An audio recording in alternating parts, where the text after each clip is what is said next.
Hi everyone, my name is Nora Nunu and my pronouns are she, her, hers. I'm a student outreach ambassador for the Transfer Opportunity Program at UC Davis, and I'm joined by Senya, who is also a top SOA, and we'd like to show you why you belong at UC Davis. As always, all of our top Thursday sessions will be recorded and will be posted on the top YouTube channel, and there should be a link going in the chat in a bit. Lastly, please ensure that you do not put any identifiable information or anything that may violate FERPA. If you have any questions about grades, GPA, eligibility, I advise you to schedule a one-on-one appointment with an advisor or top advisor. And for general questions, please use the chat feature for submitting your questions, but also we welcome you guys to unmute yourselves, have open conversation. This is a way that we can communicate with you guys. So just unmute and ask your questions whenever you like. Going on to the next slide. So here is our agenda for the day. We will begin with why you belong at a UC, transition into meeting your concerns, and close on how you can succeed at a UC. So we will also cover the feeling of being an imposter that may also contribute to why many students feel like they cannot meet the standards at a UC. So we're going to be discussing all of those topics today in our session. So going on to the next slide. So before we define belonging, I'd like to take a moment for a quick reflection. My question for you today is, how do you define belonging? How does it look like? And how does it feel like? So let's see, anybody can, of course, unmute yourselves. That's very welcome. I can also answer the question. I'm going to give you guys a couple minutes to think about it. We'll put the question again in the chat.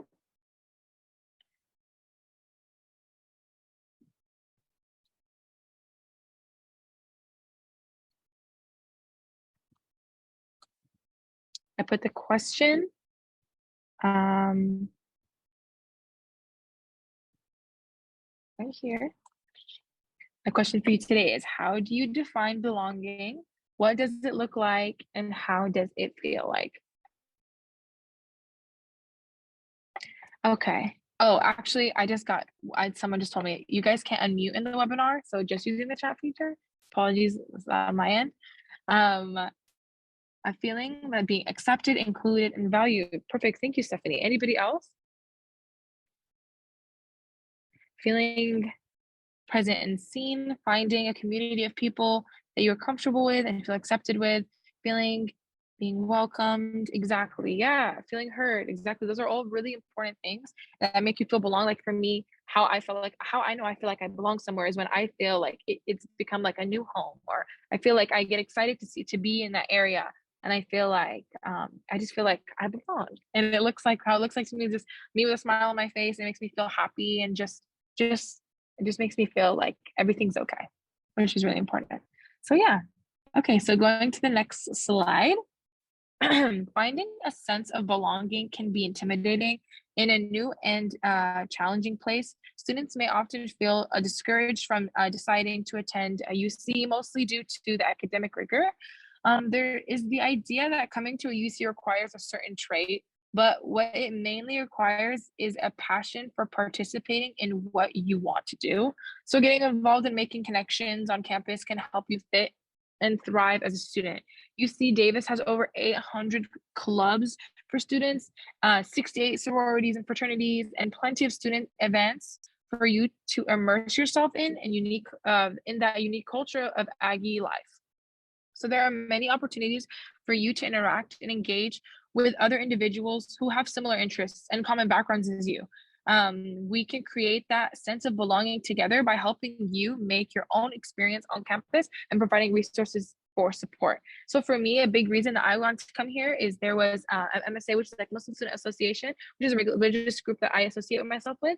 And I found it through Davis. And honestly, one of the biggest reasons I came to Davis is because of how inclusive I felt and how diverse the community was, and just how like the sense of belonging I really felt with it. And I felt like I wanted to go to a school that I felt comfortable in. And I didn't want to just study all the time and be sad. Like I wanted to be in a place that I felt happy in, because I feel like when you have a sense of belonging, not only do you do better academically, but you're just happier overall, and your mental health and physical health will just be better overall. So going to the next slide. So UCs prioritize research and publication. So at a UC, your theoretical skills will be improved and you are better prepared for graduation or professional school.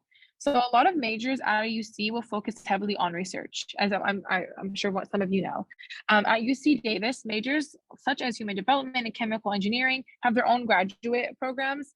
If you are interested, in the research, you will likely need a professional degree like a master's or a PhD.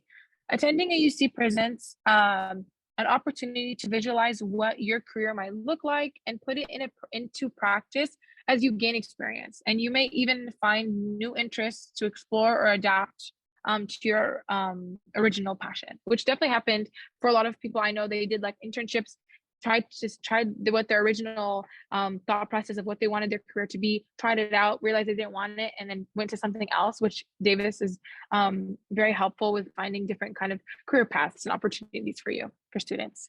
And then the next slide. So imposter syndrome. This is really, really, I feel like something very important to highlight.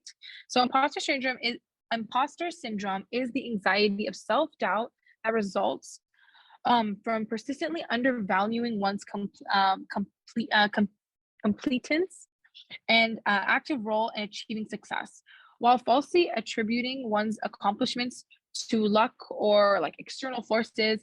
Some may feel incompetent despite how far they've come and how their skills and achievements have led them this far. So imposter syndrome may lead to additional burnout and poor mental health. So an example of imposter syndrome is like, I feel like I don't belong at UC Davis. I'm not smart enough as my other classmates. I probably just got in because I got lucky. When in the point of the fact is that you as a student got in by your hard work and not only because of luck or external factors. So like, I just feel like it's really important to highlight that, like, if you got accepted, like you got accepted for a reason. You didn't get accepted by a random chance. You got accepted because you worked hard and they saw something in you. There are so many applicants and they chose you. So take that and be so proud of it, and don't let this kind of fear, don't let this fear decide your future, and allow yourself to really like be happy with the outcome that comes. And then the next slide. So when you come to Davis, you are not the only, sorry, when you come to Davis, you are not the only person that is new. Challenging yourself to learn more about the new communities coming in. Remembering every student goes through cycles of feeling good about themselves and feeling bad about themselves. It happens repeatedly and can be based on recent performances. So you made it in there regardless of your feelings. Your admissions will not be a mistake. You are the future of the UC.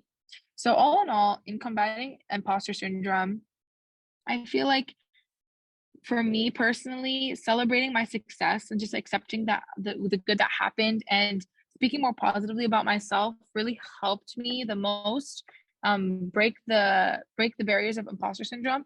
But in my personal life, I felt like I always encourage myself to seek what I desire most, and I felt like I always deserved and got the opportunities that I needed.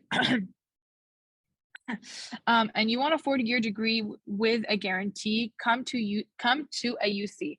Don't settle out of fear, and we have the resources to support you. So next slide. So self-advocacy is the ability to understand and communicate one's need to other individuals. So in regards to education, to be successful in combating imposter syndrome, one must self-advocate. So it's up to you. It's up to ourselves to find the need and resources to create a sense of community for your university. No one will know how you feel. So advocating and reaching out to those who can serve and support, to have a support system, can be very beneficial. Self-advocating can feel scary and overwhelming at first, but once you take it one step at a time and get used to stepping out of your comfort zone for help, reaching out for support is rewarding in the end. And the next slide. And so now that you know that what imposter syndrome and self-advocacy is, there are a lot of resources at universities, including UC Davis, that offer support to help you achieve your goals. We will focus on the resources you can use at UC Davis as an Aggie. All right, next slide. Perfect. Coming from an Aggie, thriving as a UC student requires work. While the UC system is inviting, it is important to remember that it is academically rigorous set of schools that each UC comes with and its own challenges. So the greatest learning curve for many new UC students, especially for transfer students, is the quarter system, which I'm sure you guys have all heard about. So courses in the UC system go for about 10 to 11 weeks and are fast paced. So we will have to learn to manage you will have to learn to manage your time, learn to ask for help and find your comfortable spots for those moments of anxiety and doubt. So please don't feel embarrassed to ask for help. The UC system has hired plenty of tutors and counselors, TAs, and other faculty to support your learning experience. So you can also work with other students in a study group to build connections with those you may be working with in the future. And then for me, I feel like definitely when my classes would have discords, I would always enter the discords and we'd always discuss like things that we'd be working on, or we collaborate on notes, or kind of like have little study groups and study sessions. I feel like that's super important because everyone is struggling just as much as you, no matter what. I don't care if they've been here for 4 years or 2 years or 1 month. The quarter system is a very rigorous process and it is very fast. So everyone will be struggling at the same time. And then the next slide, find your community. So UC Davis has several support systems and services catering to student needs. So sign up for those newsletters for campus updates. UC Davis also has several support services to help you succeed as a student while finding your community. Now I'll pass it on to my coworker, Kenya. Hi everyone, my name is Ksenia. I'll share some stuff about what to look forward to in Davis, how to receive support and insight on how to do well here. So starting off, here are some UC Davis support programs. So we have EOP, which offers support, resources, and opportunities for first-generation low-income students of underrepresented backgrounds. I personally was a part of this program, and you have access to advisors and mentors to talk about your experiences and get some insight on what you can do as a student and how to achieve better. And also the Center for Chicanx and Latinx Academic Student Success. It offers academic support and tutoring, academic advising, emotional well-being, and support and professional development. So if you need some help with like writing a cover letter, you want someone who you can connect better while studying, because sometimes our tutors in other classes, they don't quite understand our culture or our background, and you feel like they're not best supporting you or helping you in a way that you feel like someone else from your own culture background can't. So, next slide. So here's some support services at UC Davis. So we have the Transfer and Reentry Center, or the TRRC. It is a place for all transfer and reentry students. They offer student-specific programs to help with transition to UC Davis, student parent resources, and distraction-free study spaces. So if the library is not your cup of tea, because there's a lot of students who are all together and doing group sessions, so maybe you need a quieter space, and the TRRC is the best place for you to go. And also we have an opportunity to study abroad through Global Learning Hub, where they offer additional internship and research opportunities. If you're interested in studying abroad in international waters or somewhere else completely different. You could also do other places, like other places in the States as well, if you feel like going abroad is not your cup of tea. Next slide. So I'll just go over a few, not all of our communities. We have a bunch here on campus. So one is the CCC, or Cross Cultural Center. It provides community building, identity exploration, leadership development. Our LGBTQIA, it offers free anonymous HIV testing, trans resources, gender inclusive restroom, campus list. So if you don't know which classrooms, like the buildings on campus that offer gender non-conforming bathrooms, that's where you'd go and find out. And Queer Leadership Retreat. The WRRC, or Women's Resource and Research Center. They have the Joy for Goda libraries, or STEM for girls, sorry. And Women in Science and Engineering, or WISE program, and many other programs. They have pads, tampons, and other sanitary products for women, plus an all-inclusive restroom for all genders. Not only are these centers a great chance for you to find community, but you can find your community in clubs, organizations by looking at Aggie Life. So I think there'll be a link shared for the enhancement of experience through leadership, but leadership is about having purpose, both as an individual and as a group, to intentionally make a positive difference. Leadership can only occur when each of the following components are fully functioning together. This includes self, others, and context. The circular figures, see the diagram on the right. It represents the continuous process of growth, learning, and the practice of leadership. Aggies Leading the Way conference. It's an annual full-day event for undergraduate students and any major to participate in workshops, hear from keynote speakers, and network with other students interested in leadership. We also have many opportunities to enhance your leadership skills, one of which is the Center for Leadership Learning. It is for all students who wish to enhance their personal and professional lives. The UC Davis CLL aims to educate and cultivate the next generation of leaders who have a strong sense of awareness, have the ability to work effectively with others, and who are civically and socially engaged. It has programs and services such as quarterly workshops, certificate programs, special events, and leadership coaching. We also have the chance for students to shadow our Chancellor May.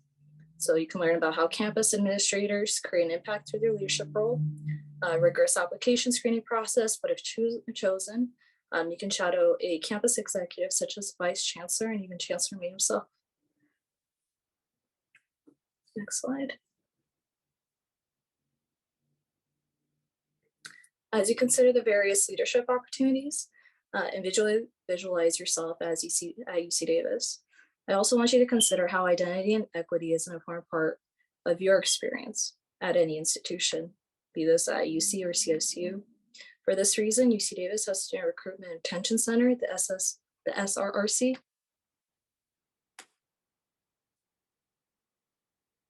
Okay. So, as I mentioned, the SSRC, or the Student Recruitment and Retention Center, is comprised of various student-run and student-initiated programs, such as the African Diaspora Cultivating Education, or ACE. It seeks to create a supportive environment that encourages personal development, cultural awareness, academic success through programming, retreats, and conferences that inform and empower students within the African diaspora.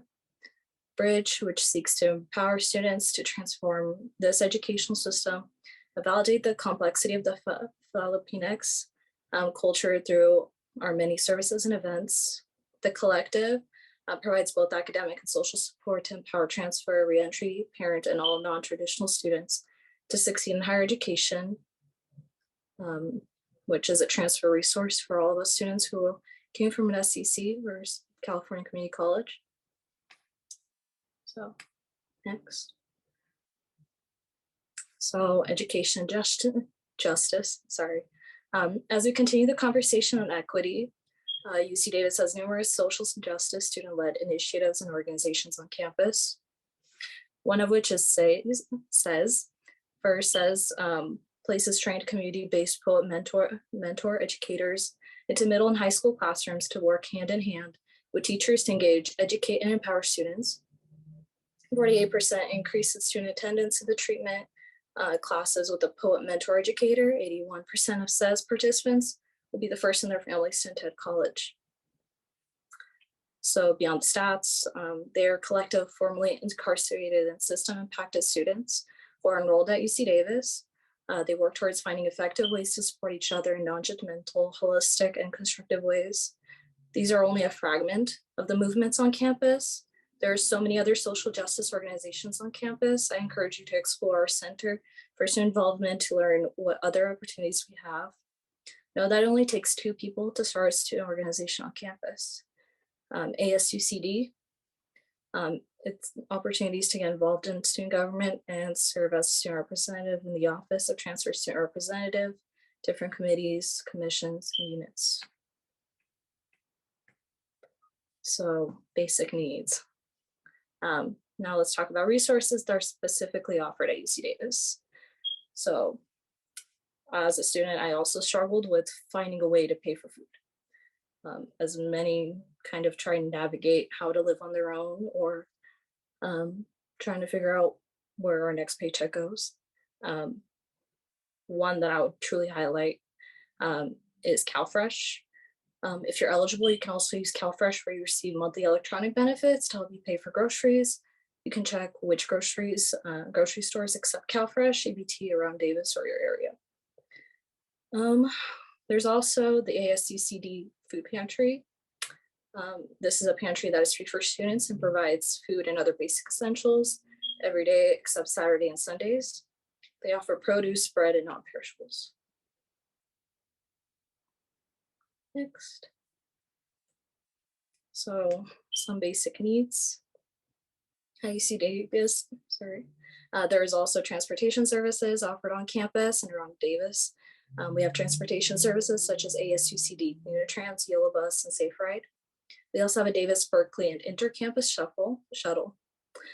Housing resources include rental assistance, finding emergency and secure housing, housing services and listings, and legal services. For financial wellness, peer advisors are also available to help with budgeting and managing money. They also offer outreach programs, events, workshops, tools, and resources. These are all resources at UC Davis, but again, a lot of these things can be found at other universities, and some may exist in your own community college. I highly recommend everyone check out what their community college has to offer, and especially check out the college you decide to transfer to. Next. So we will be bringing in our student panel. To summarize our conversation today, here are some takeaways. You are not alone. Many experience imposter syndrome. Advocate for yourself. Reach out for help when needed. It's not something to be ashamed of. We all need some help sometimes, be it for food, finding home, finding family or community. Build your community. Your campus has a multitude of ways to connect, either through a club, connecting through the community centers on campus. Take advantage of campus resources. We have different centers catered to diverse student population needs. Enhance your leadership skills.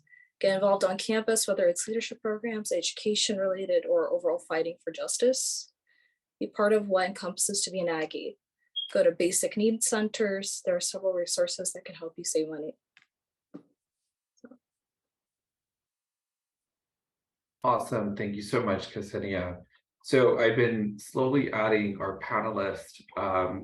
So in the meantime, can I have the SOAs and the current panelists that I have reintroduce yourself?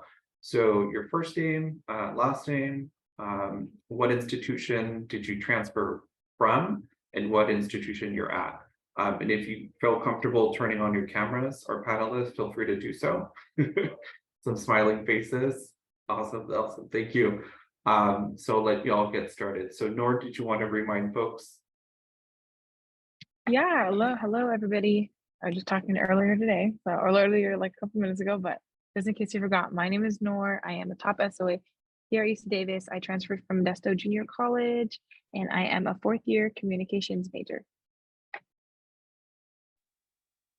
everyone, my name is Ksenia, just presented through heavy breathing, I'm sorry. So I transferred from American River College, but I've also attended Cosumnes, Folsom, and Sac City for a bit. So I have a lot of experience in all four of the community colleges there. I am a fifth year psychology major. I transferred here in 2021. Thank you. Meyer, go ahead. My name is Mayar Damani. I transferred from Santa Rosa Junior College, and I currently attend UCLA. I'm about to graduate, and I'm a psychology major. Feel free to go next, Austin. I'm Austin. I'm a third year biosci major, and I transferred from Folsom Lake College, and I currently attend UC Irvine. And how about you, Irvin? Hi, I'm Irvin. So I was a psychology major. I actually just graduated from UC Davis, so I can answer all of your guys' questions about UC Davis and, what it's like to move kind of into the workforce after that, because that's where I am now. And I don't know if I mentioned, I was a psychology major. Thank you so much. How about Kinsey? Hey, I'm Kinsey. I went to Sac City College and I transferred at the beginning of this year to UC San Diego, and I'm a nano engineering major. And Val? I'm Valerie. I transferred from Sierra College and I'm at UCLA as a political science major and I am a senior. So we're waiting for a couple more folks to join us. But we've been getting a lot of questions from our students, those that registered, but also the ones in the chat. I think as a former transfer student myself, I think, you go through a lot trying to, the rigorousness of the education, but maybe for two of you, if you don't mind answering, what was your transfer journey like? Did you change your major at any point? And if so, can you speak to that? Who would like to go first? Oh, go for it. Hi. Okay. So I transferred, I think, right after like the whole COVID thing happened. So luckily for me, and I guess a lot of us here, we didn't have to experience, education through COVID. So I think, the transfer process through COVID. But I think that my whole transition academically was not bad. Socially was the problem.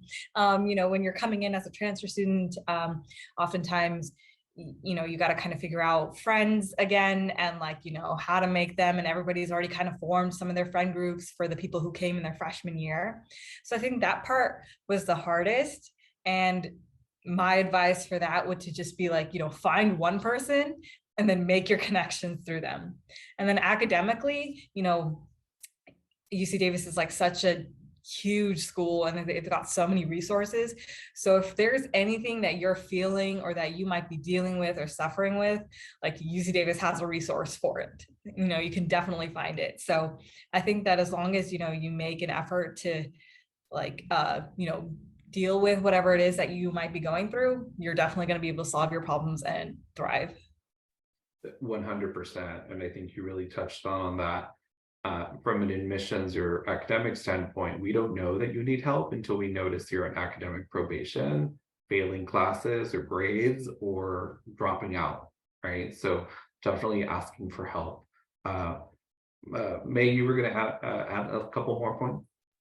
Yeah, on the academic side of it, I transferred in during the COVID era.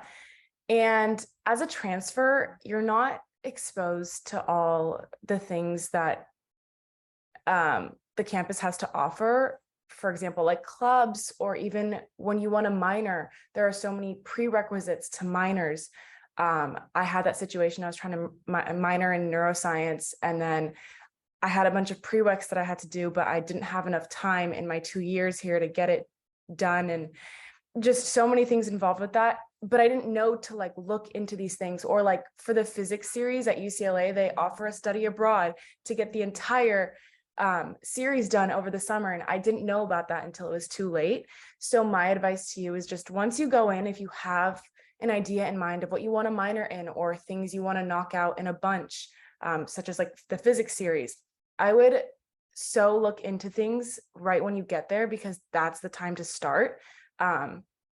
And I wasn't aware of that. And there at UCLA, we have a transfer center, and I'm sure UC Davis might have something like that, as well as other UCs. Take advantage of that. They have so many resources, so many things to provide you with to help you, help guide you and find your path in the school.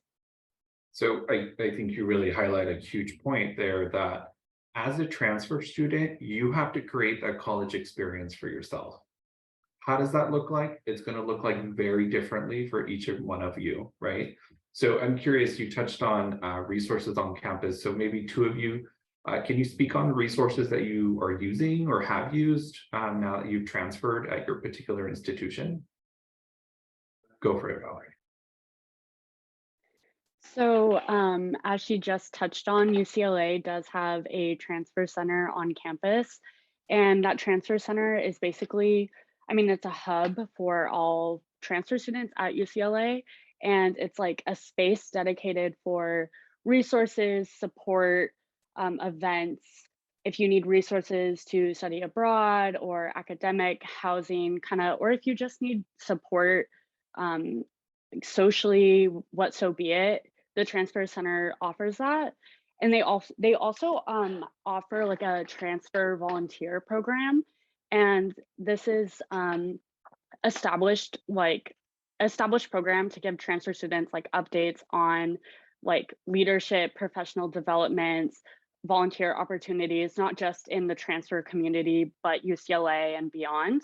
And so it's also a great way to like meet people, get updates on like events, like XYZ. So I found that personally, since I connected to that community, a really great way to get involved, but also like serve like a purpose within that identity. And so if any UCs also have a transfer student center, I highly recommend getting involved in that. Yes, and as a former transfer student myself, when I was at Santa Barbara, you're a little far away from, right, the closest towns or whatever it might be. So definitely getting involved, not only things that are offered at the particular institution, but also in the city that you live in the county that you live in. There's so much more outside of just the four walls of your particular institution. Ksenia, you were going to add? I want to add that, like, you know, I went through academic probation. I needed extra support. Like the Transfer Resource Center, they gave me so much help with like the advisors over there, but also it took me going to a success coaching workshop to get additional help from like advisors to like find out what is the problem, what do I need to sort of figure out for myself. I had too much on my plate in general, you know, caretaking as well as helping with like financial support and figuring out living situation and food and everything all at once. It was a lot in general. I needed to change of scene and change of pace. So, you know, sort of going from a biological standpoint to more of like the psychology of arts. So, you know, so sort of refocusing and changing my major a little bit just so then I'm taking it easy on myself and also providing myself some, you know, wiggle room. And then part of that wiggle room is self-care. So I'm curious, we spoke about imposter syndrome, right? That feeling of like, am I really should be here, or am I good enough to be here? So I'm curious if maybe three of you could speak to feeling that way, or how did you overcome it? Or, you know, if you feel comfortable maybe discussing what triggered it. I would love to hear. Oh, Kinsey, go ahead. So I'm still feeling it. Like, you know, you get here and then suddenly everything is so different, especially if like the community college experience is so much more tight knit. And I chose a very, very small major here at UC San Diego. We don't have more than 1,000 in it, but it still feels massive compared to what I was experiencing at my community college. And I didn't know how to like it almost felt like I like sort of retreated a little bit when I got here because I felt I didn't have that rapport anymore, and you're at this brand new place and it's so much more difficult to have the confidence you had at the place you were at before. And every day like I was feeling like I was a step behind, like I was like on the previous page of the chapter and everybody else was ahead of me for some reason. But the more I started to talk to people just about that feeling, the more I realized that everybody is just faking it till they make it, and they're pretending to be a step ahead of you, but they're not. You're all on the same page. But it makes you feel very like I felt and it didn't help me until I started saying out loud, I feel stupid. And then other people were like, that's not true though. Like you've done this, this, and this. And it helps that get that validation from others. So you can't hold it in. You kind of get let go of it. So building that support network in whatever form it looks like, right? If it's a roommate or your advisor or resources on campus, it's just letting people know, right? Irving, you were going to add, and then Maya? Yeah. So for me, my imposter syndrome translated into my current job. So a little bit of background. I currently am a research specialist at UCSF. I do neuroscience research here. And as a psychology major, you know, you're kind of related to neuroscience, but not completely. So, you know, so you'd rather major in neuroscience, right? If that's where you were going. I didn't think I'd end up here, you know, and going through like all these kind of STEM classes, I always thought I was bad at science. And then I learned that it was like, this is a specific kind of science that I'm good at. But through it all, you know, all these years of like, you know, thinking that I'm bad at math, I'm bad at science, you know, I should go to like law school. That was my original plan. Like, you know, I didn't think that there's no way I'm doing this. There's no way this is right. There's no way that I'm like actually doing this math and doing these titrations and dilutions. But I was, and you know, it takes a lot of like encouragement from your own self to like be like, wait, you know, I'm actually kind of cool. I can do this, you know, I'm like a little better than I thought I was. And you know, if you kind of do apply yourself, you know, and because a lot of times I think the problem is that imposter syndrome will hold you back, and you think that you won't qualify for something, or you think, you know, you won't get a good grade, or you won't get into this internship, or whatever it is. You know, you just like, the worst that can happen is that they'll say no. The best that can happen is that, you know, you're going to get the job or get, you know, the internship, get the grade, and you're going to be like, you know, a million times better. So it's better, I think, to take your chances and do things and like let your imposter syndrome think that you're not good enough. And eventually, you know, hopefully that is with enough, you know, work on yourself, you'll eventually also, you know, overcome that imposter syndrome. I was just going to add, when you're sitting in a huge lecture hall and you have no idea what your professor's talking about, or you're a little lost and it feels like everyone around you knows what they're doing, that is where my imposter syndrome kind of began. I was in physics and I was like, okay, what is happening?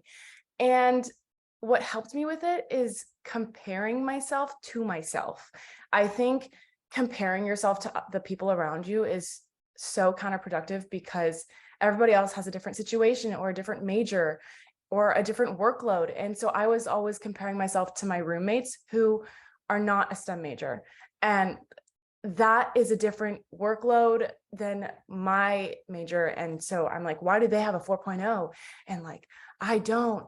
Or why are they going out on the weekend and I have a research paper to write? Like, this doesn't make sense. Maybe I'm behind. And you're your own competition. Like, it's you, the person you are today, you're trying to be better than the person you were yesterday, and just focus on that. I know it may sound silly, but it's helped me a lot to be like, okay, wait, I don't care about anybody else around me. Like, if I failed this midterm, how am I going to do better? What did I do wrong? And how am I going to go about it next time? And also, UCLA has a transfer group me. So if you find even an Instagram page or anything, it has helped so much. We use this group me for like everything. Who has an extra towel? Who has like just random questions, or like who has an open class in this, whatever. And that sense of community has helped so much, because within that group me, everybody's lost. Everybody has no idea what they're doing. And it's just like, we're all in this together. We all transferred together. We're all struggling together. And just like, wait, Irvin, was that your name? She was talking about how she was planning on law school and now she's doing something else, and it's amazing. You may go into your university thinking, I want to be a doctor, I want to be this. And don't let anything hold you back, and just keep going forward, because so many opportunities arise. And like right now I'm applying for my master's, and I made all these connections with my professors, and like I would not have imagined that. And yeah, so just don't let anything hold you back. Also, go to office hours, make connections with your professors. That can get you through anything. Just because I sat down with my professor for office hours, I did not fail a class that I was supposed to fail because I made that connection. And now she's writing me a letter of recommendation, like, go to office hours. I love that recommendation. And for a lot of you out there, I think it's being mindful that the connections that you make with the faculty of the areas that you really enjoy studying, or the classes that you really had a difficult time with at your community college, still keep in touch with them, because that could be an internship opportunity, a career opportunity, or something, or a job opportunity, right? You could tutor certain folks. So again, saying yes to these opportunities and putting yourself out there in a array of ways. So I'm curious, how did your family and friends support your transition to the UC system? And part of that question is, were there boundary lines that we needed to establish? Oh, okay, Kinsey, go ahead. Lots of boundaries. It was really, so I'm an older transfer student. I am 26. And I began my transfer journey at the beginning of COVID after like a break from school and just like doing my own thing for a while. I came back to school. But I also moved back in with my mom briefly. Um, and that was really interesting. But she did not respect those boundaries, and it was a lot of like tears for a while.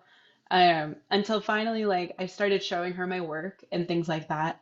And she was like, "Oh, that looks really hard." And I was like, "That's why I need more time to do it. Like, I can't help you go do this thing. Like, it's really hard." And then once my partner and I moved in together and had a baby, um, like he is a machine learning engineer and like clearly needs a lot of time to do his work. And so we've been like setting boundaries back and forth this entire process. And it's never perfect, but I think that having an open line of communication is really good, and something that my partner and I practice, that I also now practice with my friends and family, is that like our boundaries can be different.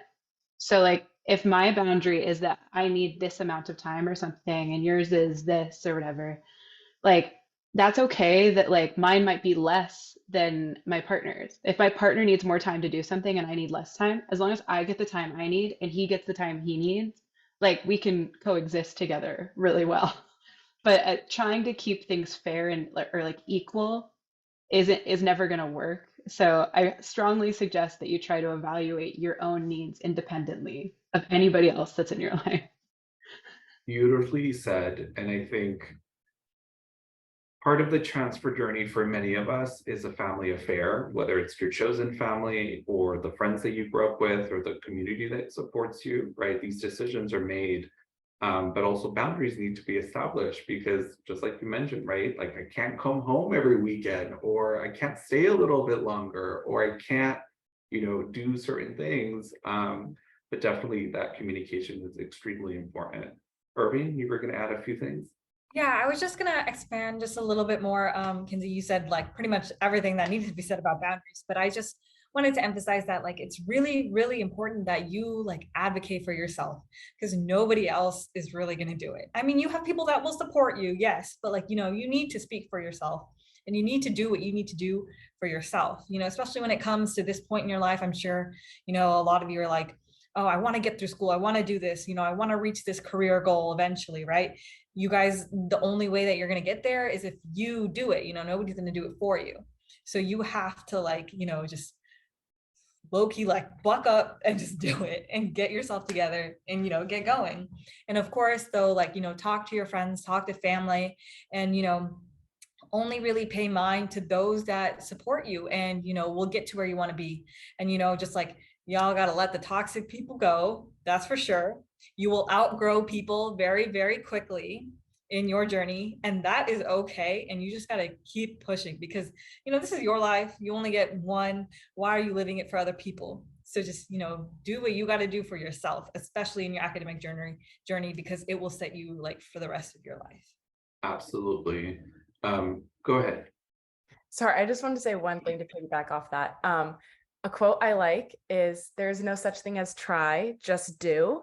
And I like that because someone was like, "I'll try to do that. I'll try to make it there. I'll try." And I never end up doing it. And so just go for it. And also, I'm a people pleaser, and my entire first year of being a transfer student, I was always trying to please people, like, oh yeah, I'll go out with you, or oh yeah, I'll do this, oh yeah, I'll do that. Put yourself first, because everybody else is putting themselves first, and you're going to end up way behind if you're thinking about everybody else when everybody else is only thinking about themselves. Obviously, be a great person, be kind to other people, but your life is only going to move forward if you push it forward, and just put yourself first, because that's what everybody else is doing. I love that. So yes, being selfish sometimes in your career and educational journey is pretty important. Val, go ahead if you wanted to take the last word, and then I want to ask one more question.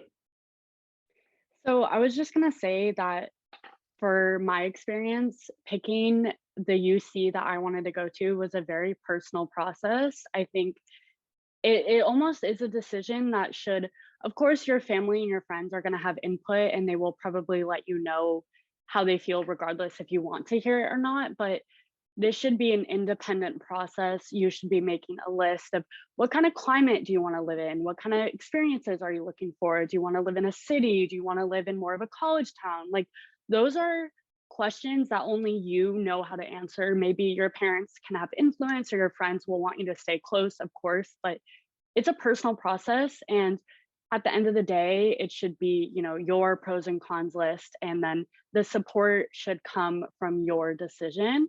And, you know, if people support you, that's great. If they don't, maybe that's kind of more telling of their character, right, than your decision. But it's a personal process, and like those key like factors, you know, come down to you.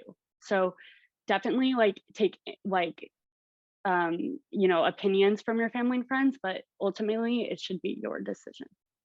Yes, 100%. And I think what you touched on is, regardless of what you see, you end up at, you're going to get high quality education.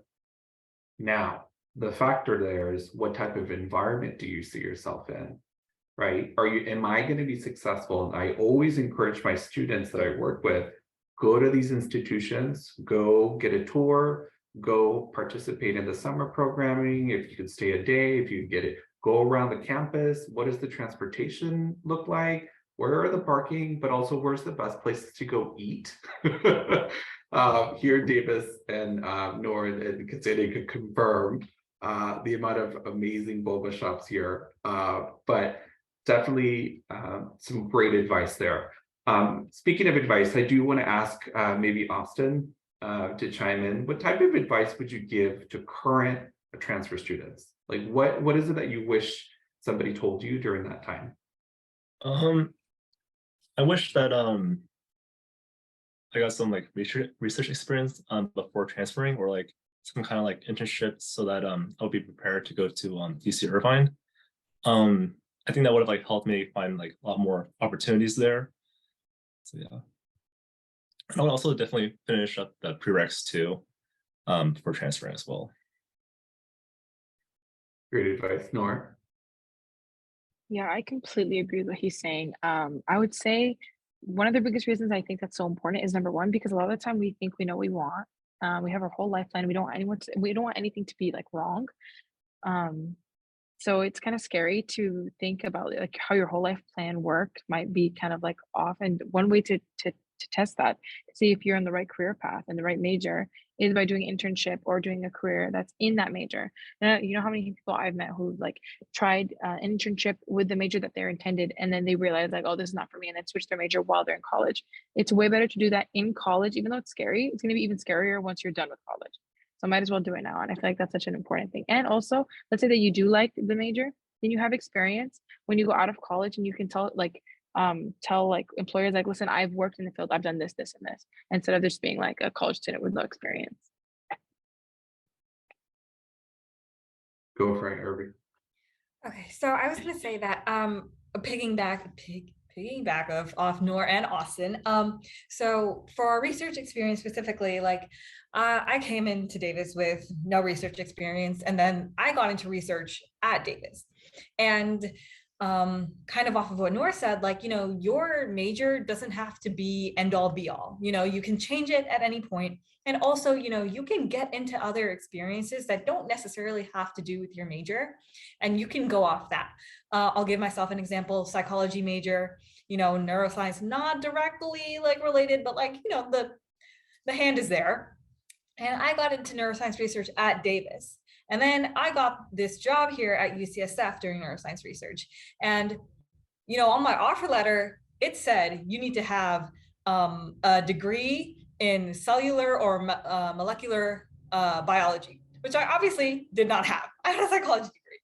So my point is with this is that, you know, your experiences can also get you to where you want to be. I'm not saying, you know, major in something you think is easy and just think your work experience is going to get you there.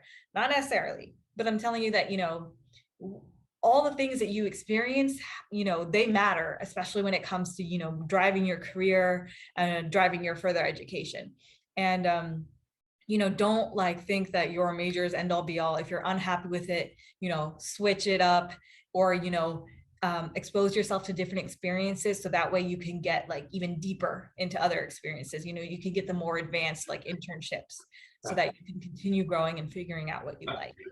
Absolutely. And I think that's super important, is being mindful that your career doesn't need to line up with your major. Does it help?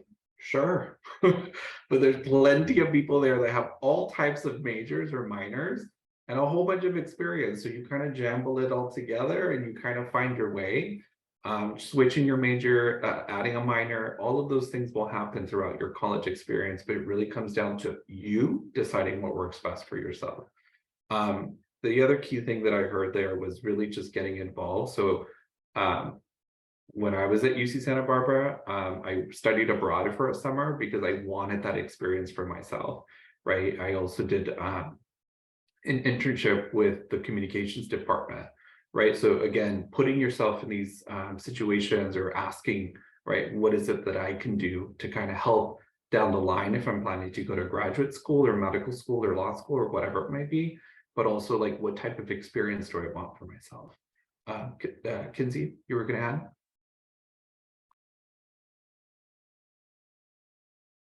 You're on mute. I did the mute. I'm the mute girl. The thing I wanted to add is something that I experienced when I was doing these panels was that like people and having conversations with other transfer students, sometimes they have these like cool things they did, like these summer programs, this, that, and you're like, how am I going to catch up to that applicant if we're applying at the same time? Um, and it really like held me down for a while until like I started to think about like how do I customize my experience if I can't get a research opportunity right now because I've already applied, what can I do? So like I started working at my community college's math tutoring center, and like that's a great thing to put on my resume for getting into college, into as a university as a transfer student, and then trying to do little things like that, helping around my community, doing stuff that felt a little bit more attainable for my schedule and like where I was at in my life because I wasn't going to be able to fit in that summer research. So I just wanted to say I think about those too. Ksenia. I'm gonna say like just a few pointers. So from my experience, federal work study was my best friend. Even when I was at community college, I got to work as a bookstore cashier for a little bit, you know, for seasonal. Got to work as a mentor and tutor for English, math, chemistry, everything sort of all at once when I was working in Trio Journey in ERC. And then over here as a top SOA, and I'm getting sort of everything that I wouldn't get if I was not a first generation student. As a first generation student, it's kind of hard to navigate where to go, getting some advice and insight. So everyone who I've worked with has basically been my found family, because my family, they're not the best. So just finding that community and having like, I feel like in general, wherever I worked sort of was my community. And another pointer is to take the time to take off your mask and be with yourself, take a breather. You are a student, you are probably an employee, you're probably a sister, a child to a parent, you know, sometimes we need a time to take breather from all of our roles and responsibilities and just be with ourselves. I personally signed up for art classes and yoga, turn my class exercises, because I can't force myself to take a break. So taking those classes are sort of my break and being with myself and just being myself and taking a breather, because otherwise it's kind of hard. But those are my advice. Great advice. Maya, you were going to mention? I just wanted to say that sometimes we get so focused on the goal that we don't just sit back and appreciate how far we've come. I found myself being like, okay, I am here, but I need to be over there. And then all of a sudden I'm graduating and I'm like, wait, where did these 2 years go? They flew by. And I would always beat myself up over things that don't go my way. And I got myself here.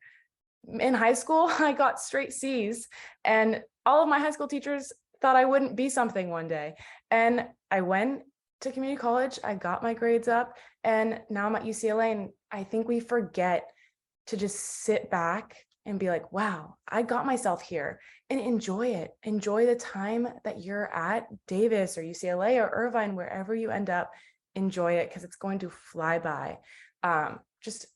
It's not about the goal, it's about the journey. And, school's always going to be there. Your career is always going to be there. Make friends, enjoy life, and do well in school. What a beautiful way to end this session. Big thank you to each and every one of you. I know you're extremely busy studying for classes and working and taking care of kids, family, and traveling, or whatever it might be. But huge thank you to every one of you that joined us today. For the rest of you that are still watching, if you could give me some emoji claps in the chat for our student panel. Big thank you for everyone. Let me share this last final point. So there's ways to stay connected. You can learn more about the campus or the admissions. If you have admissions questions, you could definitely follow up with the individual institutions that you're interested in. But here at UC Davis, you could follow us on our undergraduate admissions on Instagram, where you could meet some other students, get reminders about deadlines, and so much more. We also have some UC Davis channels, specifically TikTok, Snapchat, and YouTube that will give you an inside look of what it's like to be a student. So if you have questions, you could contact us via email interface, or call or click on Ask an Advisor. And if you have any more questions, I'll be happy to answer a few.